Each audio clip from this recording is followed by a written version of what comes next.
You're listening to Feathers, a podcast of stories about God speaking and his people having just enough faith to believe him and obey. I hope these stories inspire you and encourage you to take flight in your own faith. I'm your host, Amy Bennett, and this is Season 2, Episode 4.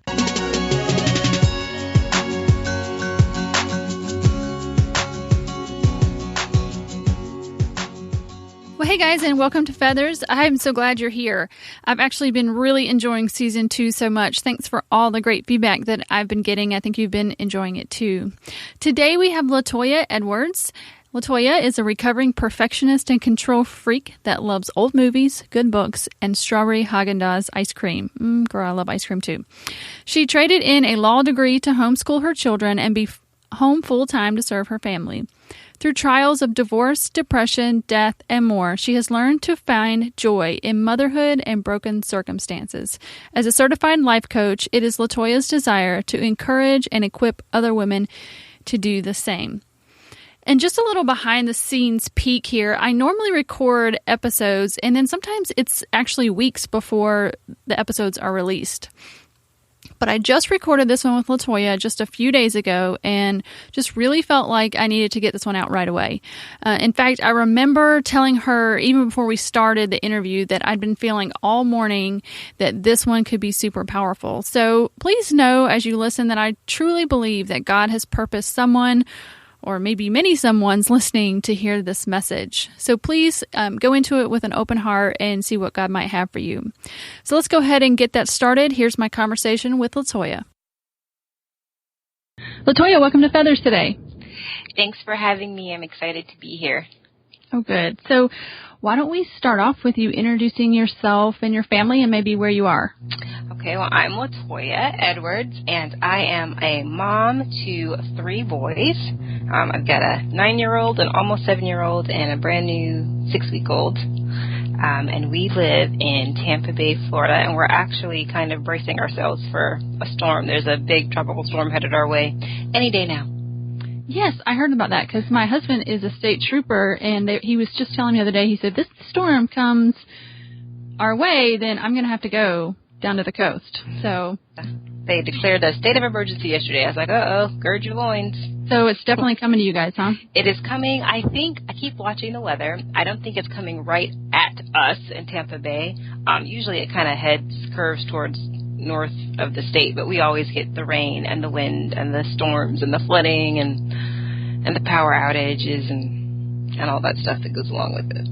Oh man, I guess that's the downside to living in Florida, right? Yep, it's hurricane season, so we are not surprised. We know what to do, so. Good. Well, I'll pray you stay safe. People yesterday at the store. Oh yeah, so that's probably like what happens like when it snows here in South Carolina. Everybody goes to the store and buys out bread and milk. Yep, all the water was gone, the toilet paper, canned goods. Oh, well, I hope it goes okay for you guys. So I thought I could just ask, we don't know each other real well, so I thought I could ask you just some like popcorn sort of questions just to get to know you a little bit. So first, like, what city were you born in? Are you from Florida? No, I am an Army brat. I was born in Germany. Oh, that's interesting. Yep. Very interesting. So at what point did you get back to the States? We kind of went back and forth. I was really little, so I don't remember a lot of it. But I was told, like, I was born in Germany, and then a few months later we came back to the States, and then we went back to Germany, and then we came back to the States. I think I was in first grade. Oh, and so where did you live when you got back to the States? We lived in Kansas and Alabama, and then when my dad retired out of the Army is when we moved to Florida. So I've been here since middle. Okay. So interesting. So how does that work? I'm going to ask a really dumb question. So how does that work? You're still, because you're there for the Army, you're still a citizen of the United States, but are you also citizenship? Okay, yes, yeah. And the reason that I have dual citizenship is because I was actually born in Germany. When you're in the military, they consider the military base U.S. soil. So had I been born on the base, I would just be an American. But I was actually came 4 months early, so I was actually born in a hospital, actually off base, where my mom was receiving care. So I have dual citizenship. That is so awesome. I actually have a friend, now that I think about it, my friend Becky. She was born in England, so she has dual citizenship. Okay, so what was your favorite subject in school? English. I love reading. I loved reading books. I love talking about books. I really loved English so much. That's actually ended up being my major when I went to college, was English literature. Awesome. Okay, so what's your favorite book? Oh, my. I have so many. Oh, I many. hear the sweet baby. Yes, we have a cranky baby. Oh. Oh, my goodness. I have so many favorite books. And it's really funny because I don't ever reread a book. I'm the same way. I can't read a book again.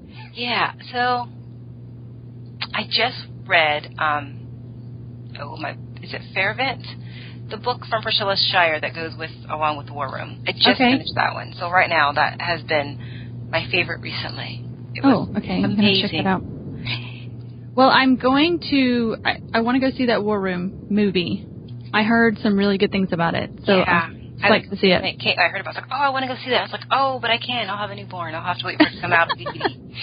Oh, I know. Not so hard. Okay, so if we were to go to Starbucks, what would you buy? Nothing. I'm one of those strange people. I don't like coffee. I don't like tea. I have been to Starbucks a few times, and there's actually nothing on their menu that I like. That's actually probably good. It probably saves you a lot of money. Because that can get expensive. I hear it's addicting. It is. And I have to confess, I had some yesterday. Okay, so are you introvert or extrovert? Extremely introverted. Extremely introverted. Yeah, I would rather stay in my house than talk to people. It's really funny because my friends and I laugh sometimes. I was like, I've got all these boys, and they're loud, and they like to talk, and I like to go places. And I was like, and I am so introverted, it's just exhausting. It is. I'm an introvert, too, so I get that. You have to kind of go into your shell every once in a while. And we'll go out and do stuff, and then I'm like, all right, Mommy's got to go home and just lay down in a dark room. And it's what I have to do. Especially on Sundays. Like, I do the whole church thing, and we go out to eat, and when I come home, I'm like, just put me in my bed for a little while. I need to recharge. Exactly. Yep. All right. Well, thanks for doing that. I want to jump into your story today because I think it's going to be really powerful for people listening. And you're going to talk about your faith and your obedience in forgiveness of your ex-husband. Yes. Yes, and I mean, if statistics are true, then probably, almost half our listeners can relate to this. So I really think it's going to be powerful. And so could you just step back into your story and, of course, what led to perhaps your divorce and the need to forgive, and then how you walked in obedience in that forgiveness? Right. So my ex-husband and I actually dated in high school, and then we broke up and didn't speak for like 5 years, and then suddenly got back together and got married all within like a year and a half. It was kind of crazy. And I think looking back, had either one of us taken the time to ask God what he wanted for our lives, we would have saved ourselves a lot of kind of trouble. My ex was not, wasn't a Christian, wasn't a believer, wasn't going to church or anything. And I wasn't very strong in my faith, but I wanted to get married, and I wanted to be married. And so we got married and had my first son right away, and almost immediately things went south. Like we got married and moved from Florida to Virginia, and money was a problem, and I was really sick when I was pregnant, and we weren't talking and communicating, and I was upset, and I moved back home, and it just kind of became this snowball of just one kind of, I wouldn't say poor choice, but just kind of one disaster after another. And then I kind of ended up just being angry and bitter, for my whole marriage. And in the end, we kind of grew apart instead of pulling together. We kind of were each kind of stuck in our own, feelings and our own emotions and our own struggles. And, in the end, especially after I got pregnant with my second son, he kind of it was more than he could handle. Mm-hmm. And so he checked out. I told people, I was like, I kind of checked out emotionally, and he kind of just checked out physically, which is probably typical of men and women. That's how we respond to things. But as he chose to not be home, and I got more angry and more bitter, and, eventually we kind of got to the point where he left for good and filed for divorce, and we kind of went on this long 3-year journey of, going through this divorce process. And I remember at that time kind of praying with friends and talking with people, and, everybody always has well-meaning things that they say. Oh, well, of course, it's a good thing you're getting divorced and you don't deserve that and this and that. So for a long time, I kind of felt justified in my anger and bitterness. He left and I'm here with the kids and I'm doing this and I'm doing that and I went to counseling and I'm in the right. So I have a right to be angry and mad and bitter. And it was really, I kind of held on to that for a long, long time until it kind of started to bleed into everything else. I was snapping at my kids, and they were both under the age of 4 at the time, so there wasn't much that they could have been doing that needed me screaming and yelling at them. I was very angry and snapping at them and, short with my friends and, snapping at my family and all of these things. And I remember praying one day, and I was like, well, Lord, what is going on? Like, why am I not feeling better? And he very clearly said, well, you need to forgive. And I was like, forgive? Forgive who? And he said, well, your ex-husband. I was like, oh, no, I can't do that. You know what he did, Lord. He did this and he did this. And my long laundry list of, offenses of how I'd been done wrong and all the things that I wasn't happy about. And God just continued to say to me, no, you need to forgive. And it was very, I think very like a God thing, because at church, the messages were on forgiveness and bitterness and anger, and I would sit down at my Bible time to read scripture, and almost every single verse that I came across was talking about, forgiving. I would read in the New Testament, and I would get to the Lord's Prayer where it says, forgive me of my transgressions as I forgive those that have transgressed, against me. Or I would get to the part where, God is very clear how he won't hear our prayers if we've got unforgiveness in our heart. And I think the final thing that kind of really got my attention was I was reading the story of Jonah with my boys. And I always, and I think a lot of us fall into this trap, I read the beginning of Jonah with my kids. The part about you have to obey God or, you end up in a fish and things don't go well. Right. Well, one day I kept reading, and I finally got to the end of Jonah, which I had never read before, the part where he finally obeys, and then he gets mad because God forgives, the town of Nineveh, and he wants to know, well, how could you? Because they did all this laundry list of things, and how dare you? And God very appropriately puts him in his place, and I really felt like I was Jonah in my situation. I was going, but God, I can't forgive because here's all these terrible things. And he was like, right, because didn't you just get out of a fish? Because you weren't doing what you were supposed to do? Didn't I forgive you? You've got to do this, or, he's like, you're going to die if you don't forgive, basically, because it was literally seeping into every single part of my life. And I finally just had to face the hard truth that I had to forgive. And the thing that I realized, and this was freeing for me, is that the forgiveness, it wasn't about my ex-husband. It wasn't about absolving him of the wrong that, he had done or anything like that. It was about me, because my unforgiveness was a big burden, and it was a big weight. I was dragging around this 100-pound weight along with me and trying to heal and trying to be a good mom and go forth and do things, and it just wasn't going to happen. I had to forgive in order to be free from that burden, to kind of, what is that saying? They say, you forgive the person that's hurt you because it gets rid of the power that they have over you. Oh, well, I can't, I'm snapping at my children. Well, of course I am. I'm angry because so-and-so hurt me. And, oh, I can't do that. Of course I'm depressed. What do you think I would be? So-and-so hurt me, so I'm angry. And I didn't want to live like that. Nobody wants to be in that spot for long. And so I began just this really slow, deliberate process of forgiving. And I realized, well, it's a choice. I just have to decide that I'm going to forgive. And that's where I was for a really long time. I was like, well, no, I'm going to forgive. And I hadn't really gotten from my head to my heart, in the beginning. But I would say, no, I forgive. And so any time that, the enemy would bring up something from the past, or if my ex-husband would do something that bothered me, I would have to consciously, and I would say it out loud, no, LaToya, you've chosen to forgive. And I had to do that for many, many, many months. And then one day I realized that I had forgiven.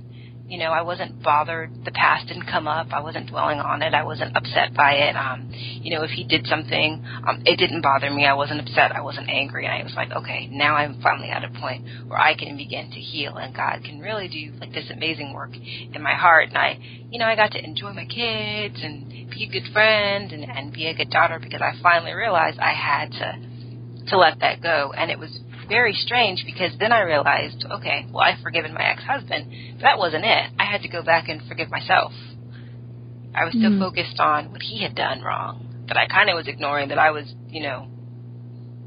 I'm a sinner you had too. a part. Exactly. I'm a sinner too, and, marriage doesn't go down just because of one person. And so I had to start looking at the things that I was responsible for and to ask for forgiveness, but also to forgive myself. I was like, I'm really kind of angry at myself for making these poor choices and not seeing, what I should have done in the first place. And after I got through that, then the biggie came was I realized that I was kind of angry at God as well. And people always look at me kind of funny when I say, oh, yeah, I had to forgive God. And they're like, what? And I said, well, not because he did anything wrong, but it's just this process that you go towards. It's not about him doing something wrong. It's about kind of letting myself heal and move forward. And I had to let go of any kind of anger that I had at all, including, that I had towards God, because I realized that if I was still angry at God, I wasn't done forgiving. That work wasn't completed yet. I still had, some more work to do. And so I just began to, forgive in my heart, for myself and for God and for my ex-husband. And it's really strange because I'm still having to forgive all of the time. It's not something that ever ends. We're all human. We all do stuff that bugs the other person. So even 4 years later, I still find that I'm still having to forgive, but it's a lot easier now. It actually has made it, I have just a heart to forgive, and I just don't let things bother me, and it's really been great for other relationships as well. It was a hard lesson to learn at the time, but having learned it, it's been a blessing in more ways than I could ever imagine. My relationships with my family is so much better because I understand truly what it means to forgive, and it's so much easier now for me to just be like, no, I forgive you. Like, we're not going to make this be a big problem and damage a relationship over that, because really it's kind of silly. So I wanted to read a verse from Luke and then talk about something I had read on one of your blog posts. Luke 6 says, but to you who are listening, I say, love your enemies, do good to those who hate you, bless those who curse you, and pray for those who mistreat you. And I think you talk about in one of your blog posts about how prayer played a part in this process of forgiveness and how it really started with prayer. Can you talk about that a little bit? Yeah, I think that's my post about praying for your ex-husband. But I learned, and it was kind of life-changing for me, and it's probably not really that big of a deal. But God really told me, he was telling, teaching me how to forgive. He was like, you need to pray for, and he was still my husband at the time, but you need to pray for your husband. And I remember being like, what? Like, okay, God, like, first you want me to forgive, and now you want me to pray for this man? Like, really? And I didn't get it at the time, because at the time, literally the best I could do was, well, don't let him die today, Lord, if he doesn't know you. I can pray for him to get struck by lightning. Right, exactly. Because in my heart, I wanted to be like, get him, God, get him. Yeah. Right, because God would answer that, no. So really, I was like, well, just don't let him die, I guess. Like, that was the best I could come up with. Somewhere to start with, right? Yeah. And so that was my prayer for a really long time. And then eventually I was able to actually truly began to pray for him, because I realized, we're all human, we're all sinners, we all need prayer. And I was like, as much as I was hurting, as much pain as I was dealing with, I could only imagine that he was going through the same thing, and maybe even more so on his part, because he was away from his children and away from, his family. And so as I began to pray for him, I realized it's really hard to be angry and bitter at somebody that you're praying for. Because, prayer is talking to God, and, you can't, sin just doesn't stay in the presence of God. And so if you are seriously praying for somebody, you're praying for them to be blessed, for them to have a heart change, to get closer to God. You're praying for these good things to happen. You don't have time to focus on all the negative and the bad and the ugliness that you were trying to hold on to for so long. Yeah, because really, isn't that what you want for that person? Like, some part of your flesh wants them to pay for what they've done, right? But at the end of the day, what we really want for them is to confess and admit what they've done wrong, and then have a life change so they don't act like that anymore, right? Exactly. So at the end of the day, even though it feels like we want retribution and, justice, what we really want is that heart change for them. And I really saw this. This was a light bulb moment for me earlier this year when the beheadings with ISIS began to happen. And one of the mothers actually put a message out on the internet somewhere. I think it was a video or something. And she says, pray for the ISIS members. Please open their eyes to be saved and to quit their ignorance and the wrong teachings they were taught. And I thought, if a person whose child had been beheaded by somebody and she's able to pray for that person, and at the end of the day, what she wants for them is to quit their ignorant ways. I mean, I should be capable of that with other people in my life, right. That have done far less things to me. And really, that was so wise to be able to say, at the end of the day, that's really what we want. We want heart change for people, and just to be part of that. And I think you're totally right that prayer when you're asking for God to show up in somebody's life, it's really hard to be angry at them at the same time. It is, and it's also it's the example that Jesus gave us from the cross. I'm like, he's dying, and he has the presence of mind to ask, Father, forgive them. Or, in what I would say, his most painful moments, he is thinking about the souls of everybody involved and, looking down, to even now when we would all be here and saying, recognizing that what we really need is forgiveness from God so we can be in a right relationship and, just not be doomed, to die permanently and to be, with Satan in hell and those things. And that's exactly what forgiveness, and praying for our enemies, it's about. It's not about us. It's about, recognizing, sin in another person and realizing that what they really need is to be drawn closer and made right with God. And that's, I think, is the biggest lesson, that I've learned is that that's what you want. Yes, they've hurt you. Yes, you may be hurt and angry, but really it's about everybody being drawn closer to God, and being made, right with God so that we can be with him for eternity. And that's why he calls us to do those hard things. That's why it's so important. And that's also what makes it so difficult sometimes because, our flesh does not want to go. I went kicking and screaming down the road to forgiveness and prayer. But, in the end, I've seen so many blessings, not only myself, and my household, but, and being able to share that lesson with other people. And, even with my ex-husband, and I rejoice when I see things going well for him because I know that, that's God's hand on his life and it makes it worth it. Right. Whether he realizes it or not, God is moving in all of our lives, and to be able to be a part of that, to pray for those good things to happen for them is really, it's an honor. And I think that just shows how much work God can do in our lives to go from, being so angry and bitter to rejoicing about the good things in your, in people's life that might have hurt you. Yes. So if you're thinking about this, as you're in the process of forgiving, did you have a particular scripture that might have encouraged you that could encourage other people? I did, actually. I actually had 3 that I kind of clung to. And neither one of them talks specifically about, forgiveness. I have the one where, God tells us to, pick up our cross. And the Message translation actually phrases it, that we need to get out of the driver's seat. We need to be in the passenger seat of our lives so that God can be in control and, we can follow his path and his direction for us. So it's funny because I tell people I'm a recovering control freak, as I think most of us are. But that really struck me where, oh, wow, well, if I can let God be in control, then it doesn't matter what's going on. If he's in control, then I know it'll be okay. And that kind of takes, some stress and worry off of me. And then going along with that, I really liked Romans, 8:28, where, all things work for the good of those, that love God. Because if he is in control and he's not going to steer you wrong, he's not going to lead you down a path where something terrible is going to happen. And then the promise that we find in Isaiah 61:3, where he says, he'll give us beauty for our ashes. Gladness, oil of gladness instead of mourning, a garment of praise instead of, a faint spirit. That really, those kind of 3 verses together really, really helps me find joy and hope and kind of a point to all of the yucky stuff that was going on. And it also was kind of my why. God, you want me to forgive, but why? I said, well, because I have all these great things that I want to give you and that I want to bless you with. And I can't do that if you've got unforgiveness in your heart.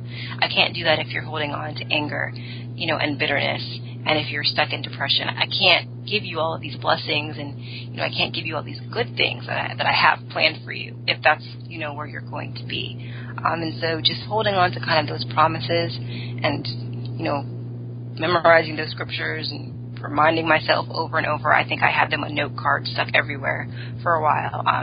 Really helped me to kind of anchor myself in God's truth to get through those dark moments that would sometimes come up and try to take over. I love that. And I love that you admit that the anger and bitterness was really sin in your life and that God was convicting you of that. And it is through forgiveness that you can let go of that. And it's not to say that you let go of the bad things that were done to you, because there were bad things that were done to you. But it releases that justice to God and how He is going to work in that other person's life and let Him take control of that situation. And it really just frees us up. So I love your story about, seeing those beauty for ashes. Several years later now, you can see how God's commands are really for our good. So, LaToya, if people want to connect with you online, what's the best way for them to find you? The best thing is to go to my site. It's LaToyaEdwards.net. I blog there. You can find my email there. All my, Facebook links and everything is all on my site. All right. Well, thanks again for being here today. Well, thanks for having me. Well, guys, I hope you were encouraged by that episode to obey God in both forgiveness and in prayer. I really think the two of them go hand in hand. Forgiveness is such a tough topic, but it truly is a command from God. We do not need to pray and see if that's what God wants. He tells us we must.